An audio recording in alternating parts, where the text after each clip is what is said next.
So this is a basic tomato sauce. We've got chopped tomatoes. We're then going to add finely chopped onions. We're going to add some grated carrot, some grated mushrooms, and some grated courgettes. Children might not like this, but this is because they have to have the veg in their meals every day. It's a great way of getting the veg into the kids. So we're just adding some garlic, and I'm now going to add some mixed herbs.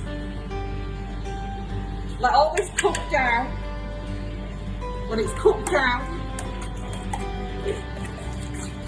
either get a potato masher, give it a good mash, or if you've got a blender that a lot of people use for baby food, give it a good blend.